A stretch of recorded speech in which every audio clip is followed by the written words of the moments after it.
Hey everybody, welcome back to the Quest Kitchen. I'm Colleen and today we're going to make a twist on the classic peanut butter. We are going to make keto almond butter cookies today, so join me. Okay, so we're going to talk tools that we need to make our almond butter cookies. So we need glass bowl, old school wooden spoon, a spatula. A stiffer one is always best to kind of get everything out of the bowl here. We need a 1 teaspoon measuring spoon and a 1/4 teaspoon measuring spoon. And then once we kind of mix everything all together there, we're also going to need a cookie sheet. You can either line it with parchment paper or you can use one of those little silicone Silipatch sheets or whatever. I personally prefer parchment paper, but those are the basic tools that you need. Oh, and you're going to need a fork for when you get those kind of classic, peanut butter cookie infamous lines on there. Okay. So now that we have the tools in place, we need to talk about our ingredients. So we're going to make almond butter cookies. So clearly we need the almond butter. We have our golden monk fruit sweetener. So it's really similar to brown sugar, yet not as packable like regular brown sugar would be, but still has that flavor. We're going to have our monk fruit sweetener, baking soda, vanilla, 1 egg, and then we also have our kosher salt. Okay, let's start by placing all of our ingredients into the bowl. So we have 268 grams of almond butter, and yes, I did measure that out ahead of time. And with this regular spatula because it is sticky. The consistency of almond butter for some reason seems just a little less dense than if you were to use like peanut butter, although it is very similar if you were going to use like the sunflower butter. So get that going on in there. And then we are going to use a 1/2 cup of the golden sugar. We got a 1/2 cup of our white sugar, and we know it's actually this monk fruit sweetener that we're using. And then we're going to do 1 egg.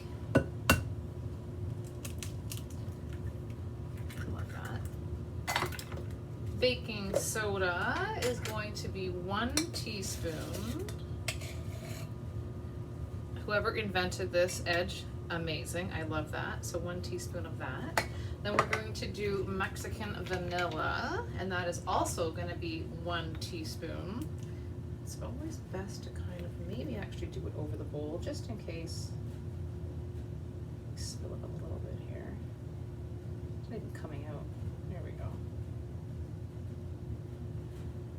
Problem. It's going to be a trip back to Mexico soon because this is the last of our vanilla. Then we need a 1/4 teaspoon of kosher salt. All right, so I had the wooden spoon out, but let's just do this with the spatula. Oh yeah, look at that. It's very good consistency.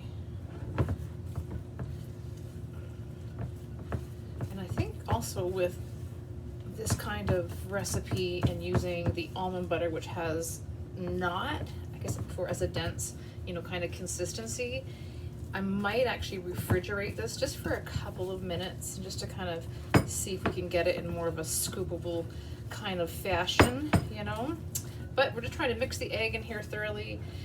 I've made this recipe before for my kids. It's called the 1-1-1 recipe, but it's always been 1 cup of peanut butter, 1 egg, and 1 cup of sugar.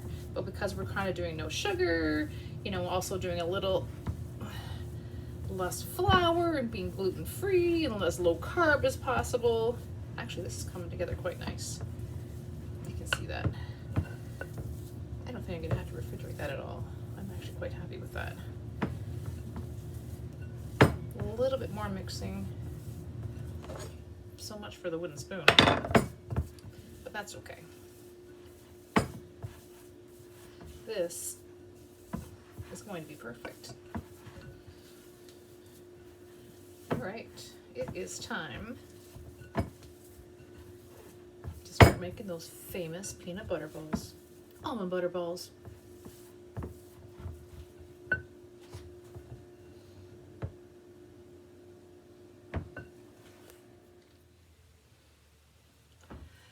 So consistency is absolutely perfect. So I did not refrigerate this, which is great. And now we are going to make those infamous peanut butter balls and yeah, get them on our baking sheet.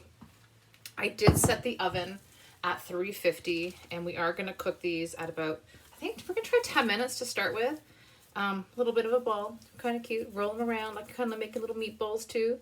They're probably about, I guess maybe 2 inches, 2.5 inches in size. I'm not so exact. I'm just going to line them up. These actually don't spread that much, so it doesn't really need to be super exact or whatever. They're going to be rustic. Yeah, that's what we'll call those.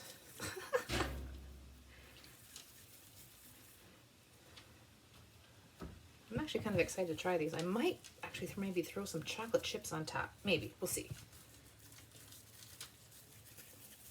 And this is the first time, actually, like I said before, making it with the almond butter and with the golden brown sugar. But I feel like it's going to be really good because the consistency feels pretty good in your hands.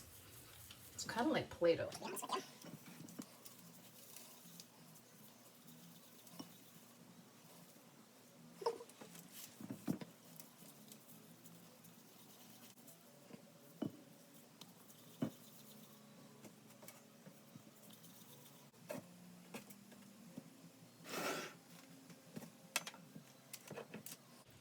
So we ended up yielding about 20 peanut butter balls, which now are going to be cookies. And now it's time to make that infamous crosshatch with the fork. I chose our dessert fork that has a bit of a wider tine on there to get a deeper kind of crosshatch.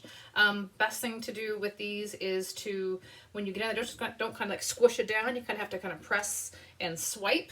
So that's what we're going to do. So press and swipe, press.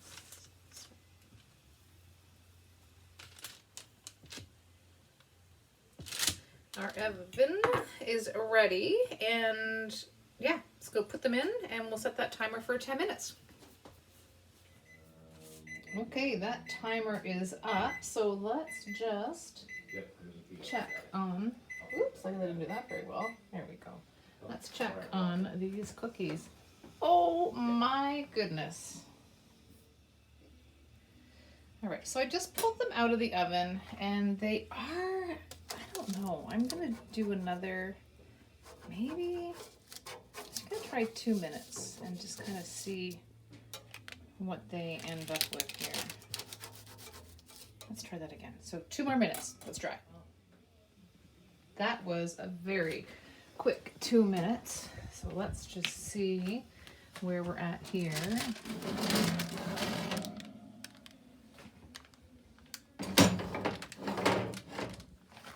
I think they look pretty great. I mean, obviously they're warm. I think I'm quite happy with that. So let's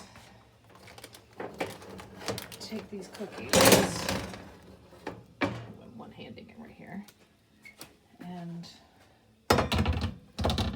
put them on our cooling rack. And there you have it, folks. Almond butter, gluten-free, low-carb, keto-friendly almond butter cookies. All right, cookies are finally done, and let's go in for that taste test.